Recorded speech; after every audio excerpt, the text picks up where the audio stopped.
Hello and welcome back to Outside Views, and today we're doing something a little bit different than usual. We are going to have a look at Nigel Farage's start of his campaign, Britain is Lawless, and we'll do some fact-checking here. And as you can see right here, we will just listen to Nigel, and I did a lot of research on his claims, so I have a monitor here with tons of notes about it, and let's see where this leads us. Obscurity to support what we are trying to do. One of the things I think that has sort of really led to deterioration of trust in politics are successive Home Secretaries telling us crime is falling. You hear it every year, crime is falling, so please don't worry your poor little heads. Well, that's because the crime survey for England and Wales is based on completely false data. If you look at police recorded crime, which is what we've done for our research all through this, you can see that actually there are some significant rises in crimes of all kinds, particularly crimes against the person. We're actually facing, in many parts of our country, nothing short. Okay, before we get to the next part and later on the respect for the police, well, the overall trends of the numbers from the police which I picked out, and he said the numbers published are wrong, but the numbers of the police will be completely different, are telling a little bit of a different story if I look at them closely. Yes, the headline crime, which is theft, robbery, criminal damage, fraud, computer misuse and violence, has indeed increased by 7% in the year up to March 2025 compared to the previous year. And most of it was fraud, by the way. But the police recorded crime, it's not always a perfect indicator of overall trends, but it does show a slight decrease of 1% in total recorded crimes in England and Wales in the same time, ending in the year ending in March 2025. And as I said, there are specific crimes that have risen, although there is a decline. It was 32% more fraud, there was 20% more shoplifting, there was 15% more theft. There was a decrease of 6% at homicides. There was a 1% decrease in knife crime, which is interesting with everyone talking about high crimes going higher. But the increase was only in London, while the West Midlands saw a decrease of it. And firearm offences have decreased by 21%. Robberies have decreased by 3%. And computer misuse has decreased by 32%. So you really have to look closely at all the different numbers there to see what a claim like this is worth. Yeah, various reports and surveys indicate that in some cases crime is rising, and the overall rise was there with the 7%. But there's a lot of areas that are most discussed where we indeed saw a decrease of crime. So it's very interesting. And as usual with all these broad statements, you really have to look at the details to get a clear picture here. But let's look at the next topic. I mentioned the word respect. Respect for those in uniform has declined massively. The criminals don't particularly respect the police and can act in many cases with total impunity. Just as worrying, if not more so, is huge numbers of law-abiding, tax-paying Britons have also lost respect for the police, but in a different way. The idea, the concept that we're living in a system of two-tier policing and two-tier justice under two-tier care has really taken hold.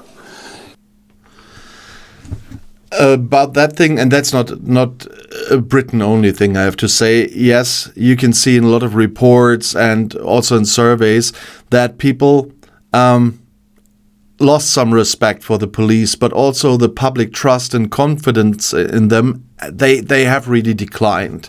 And I looked for some of the polls here. In October 24, a YouGov survey found that 52% of adults in Great Britain have no or not very much confidence in the police to tackle crime locally. That's a significant increase from the 39% that were there 29. So in 2019 it was 39%, and in 24 it was 52%. So that's quite a rise. And the overall confidence in the police from a different survey went down from 75% in 2012 to 68% in 2023. And that goes through all the different surveys I found. And even the trust in the fairness of the police has declined sharply in the 2020s, with general trustworthiness dropping by 10 percentage points. And that's quite a lot. So with all I'm criticizing about Farage, I cannot say that he's wrong here, because we know that there was police vetting. There were the perceptions of institutional racism and sexism in the police. And of course, there was the reduced visibility of police in some places even. So there is quite a lack of fair and fairness and trust in the police. So that is an issue. And we see the same here in Germany, I must say. But there's more the respect part an issue from some parts of society. But the problem is much higher in the UK, by the way, by people from the Gen Z. And this will be a very hard way of improving, because you will need to tackle the police wrongdoing that we've seen in recent years, of course, but it will be quite a challenge to get the country out of that one again. So let's look at the next one. About London for today. London, 1 in 3 people at some point have been subject to phone theft. It's almost unbelievable. Almost unbelievable. The number's so big. Had a case in my family a few months ago. Somebody at Victoria Station, a relation of mine, punched. Yeah, the story is a bit longer and just an example. But we have to talk about his claim that the third of people in London have been victims of phone theft recently. That's quite an overstatement based on the available statistics here. There is a rising number of phone thefts. So 70,137 phones were stolen in London in 2024. That's even a 34% increase from the previous year. And this equates to over 1,300 phones stolen each week. And that is from Met Police data. So the total number of phone thefts has dramatically increased by 244% since 2020. But 70,000 phones were not that the third of the police in London in that year have been the victim of that. But there is this 1 in 3 claim out there already. It was not made up by Farage, I have to give him that, because the discussions have brought it up over and over again. And the first time, as far as I could find, even he happened on Reddit very early already. And in the Reddit discussions, it showed that this was coming from surveys that are not nationally representative, or it was even some surveys that had methodological flaws in there. So this claim 1 out of 3 is not so correct, because London has a population of over 9 million people. And if a third of the population, that would be approximately 3 million people, had their phones stolen, the reported theft numbers would be significantly higher than the tens of thousands currently being reported, even accounting for the unreported crimes. And I know some criminals in London are quite brave, so to speak. So I was living on the second floor, and still someone broke into my flat while I was living in London via the window of my bedroom. So yes, of course there is criminals in London, but exaggerating doesn't help. when we discuss numbers and if we discuss a problem, we should use proper numbers. It's not made up by Farage this time, but he should work with correct numbers as well. But let's go to the next one. 2014, you can shoplift up to £200 and frankly, nothing is going to happen to you. Layla would not have been prosecuting them. Sarah would not have been hearing the cases. We just accepted that shoplifting is okay. Drugs being smoked openly on the streets, that apparently is just okay. So what we've done is we've raised the level of what we now deem to be acceptable behaviour. And of course what happens if you go lax on it? Well, of course, crime moves up to fill that gap and then moves on further still. So I want to be... So let's have a look at the claim that you can steal up to £200 and then you would not be prosecuted.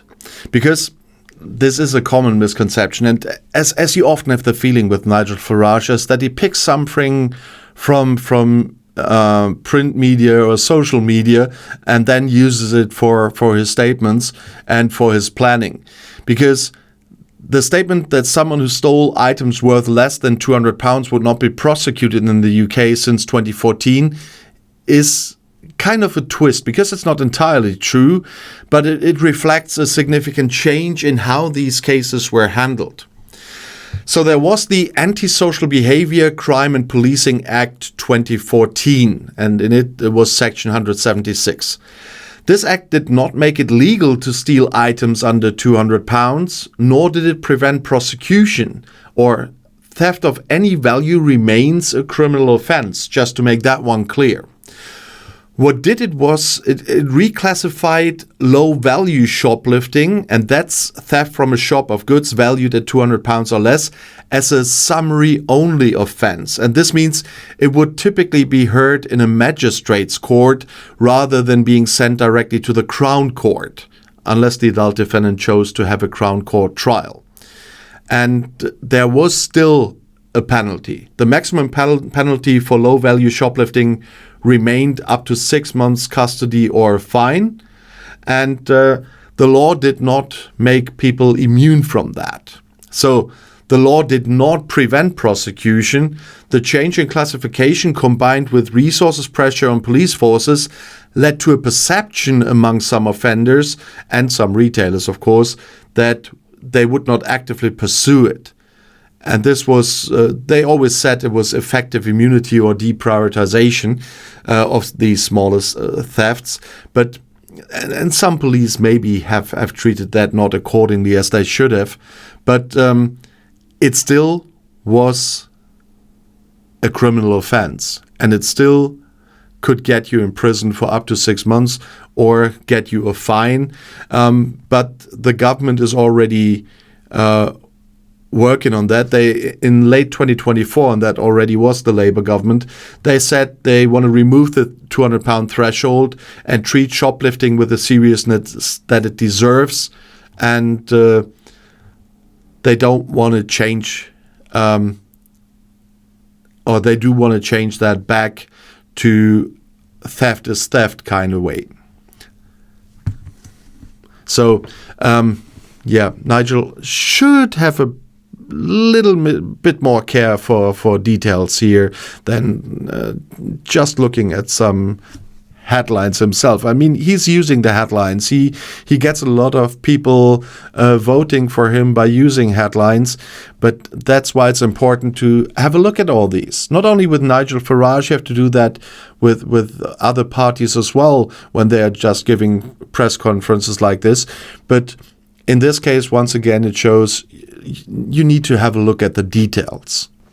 Clear at the start of this 6-week campaign that Reform will be the toughest party on law and order and on crime that this country has ever seen. We will aim to cut crime by half in the first 5 years of a Reform government. We will take back control of our streets. We will take back control of our courts, of our prisons. And if you're a criminal, I am putting you on notice today that from 2029, or whenever that may be, Either you obey the law or you will face very serious justice. Very interesting with the 2029 part. But what I'm wondering is, and I hope that he might say something about this, is he said a lot about what they want to do, but he didn't say a single thing about how to do it. Now, in terms of policy proposals, I'm going to reiterate the point. Zero tolerance policing. Every single shoplifting offence, however small, should be prosecuted.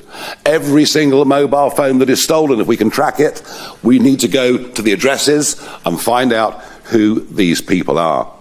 Stop and search. Stop and search in areas where knife crime is prevalent will go on up until saturation point, until we drive knives off the street. And believe me, this is a policy that I know from my campaigning recently around the country, supported by people right across the political spectrum.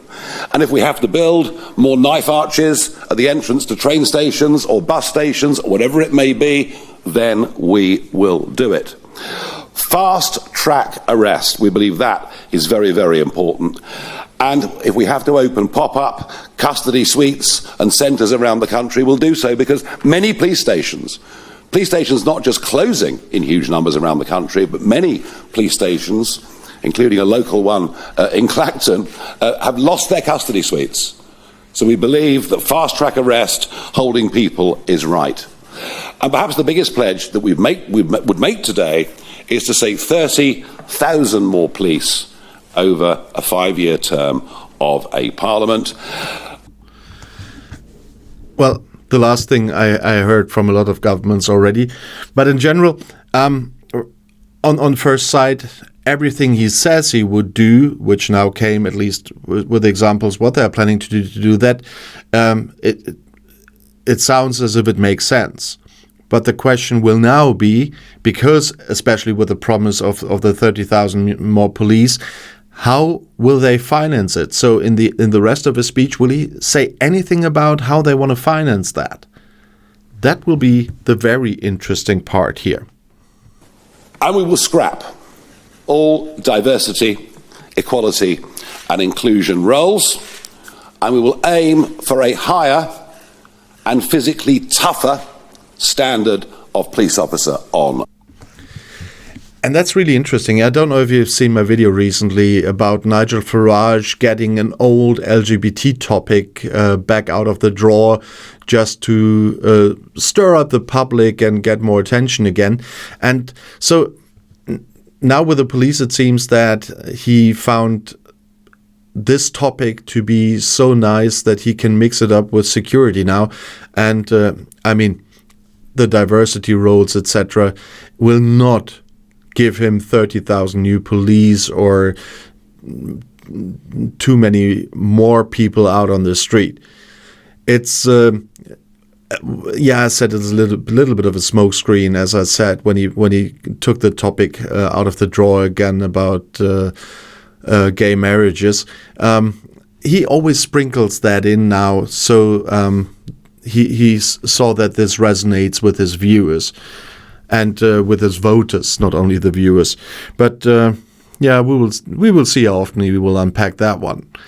But still, no real financing in the armed forces who we think would make ideal police officers. Fast-track courts. We have a massive backlog in all levels of court cases in this country, partly down to the repeated lockdowns that we went through, and partly down to the fact that actually, astonishingly, so many magistrates' courts have closed since 2010. Up to 50% of magistrates' courts closed since David Cameron came to power in 2010. So we would aim to reopen those magistrates' courts, and we would reach. And there we have another fact-checking to do once again with his magistrate courts. We talked about them, that they are now responsible for shoplifting under £200.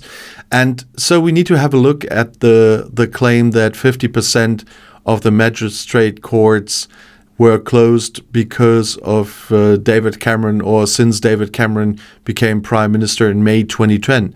And according to data published by the House of Commons Library and widely reported, a total of 162 out of 323 magistrate courts in England and Wales stopped operating between 2010 and 2018. And this represents almost exactly 50% of the magistrates' courts that existed in 2010. And so in this case, he picked a correct number. Of course, you have to look at the reasons for the closure. It was a Ministry of Justice Estates reform program, and there was a lot of criticism at the time already, because that would have a significant negative impact on access to justice, particularly for vulnerable people. And there are a lot of arguments that the closures have contributed to delays in the justice system. But it was once again part of the broader austerity measures. And so the whole Ministry of Justice budget has been cut at the time. So this claim that Farage brought here is indeed true, and the consequences of that cutting at the time have happened indeed, and so reversing that might help to repair some of those. But once again, we have to ask, where will the money come from? Because that was another thing of austerity at the time. Proper justice. And of course, we know that 10% of criminals commit 50% of all crime in this country. So it won't surprise you to know that we are not supporting. And that was another point that I, of course, wanted to check, because the idea that a small percentage of criminals commit a disproportionately large percentage of crimes is a well-established principle in criminology, often referred to as the 80-20 rule, or the Pareto principle applied to crime. So while the exact figures of 10% of criminals committing 50% of crimes, they might vary depending on the specific data or methodology and time period, the underlying concept is broadly supported by research in the UK and elsewhere. And the reason why it's in the UK is because there is a high number of people, if they commit one crime, they will commit more or commit many more. And the proven reoffending rate usually is 25 to 30%. So not the 50% thing that Farage said, but this is a thing that's hard to measure. So even if he says 50 and others say 30, you have to give him that, because the underlying concept is indeed true. So a number of people does commit multiple crimes. So the majority is not reoffenders, but the reoffenders are committing a lot of crimes. So the 10% out of criminals commit 50% of crimes thing is nothing you can really measure. They couldn't measure it yet, that this is the exact number. But this is, once again, not a number Nigel Farage made up, although he's good in making up things, but he didn't make this one up. These are numbers that are circulating for a long time already, because of the truth behind it, that a small number of offenders is reoffending, and the rest is just one-time offenders. So the basic principle of what he's saying here is true. But overall, there's not much more coming here, except a lot on the criminals as well, and nothing on what I wanted to know, which is the financing. So it's a 6-week campaign, and this was the launch of the campaign. So I'm looking forward to hear if Nigel will bring anything about how he wants to finance the whole thing. We had a lot of these claims that he was bringing in this opening speech for the campaign. We've heard from the Tories in years, from different Tory prime ministers, how they wanted to tackle crime, especially from different home secretaries or different home offices. And it always ends up with, how do you finance it? So it was let's say, for what I heard from Reform UK, in between quite a down to earth opening of the campaign, but I'm lacking a lot of substance here in case of financing. So I'm planning to follow this here on the channel, and we will see what else we can take out of this. And as you see this week, I'm doing some different formats because I wanted to do something different nowadays after I took a week of holidays. Worked for 2 weeks before the week of holidays, but nevertheless. And so I wanted to try some new things with a little bit less videos per week because it takes longer time to do them, as you could see with the blend-ins on the other videos and the research for this one.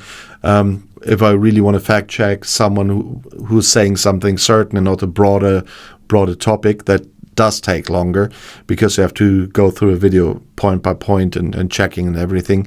So at the moment it looks like we will do 3 videos a week for this channel now, depending on how much work I have to put into one of these.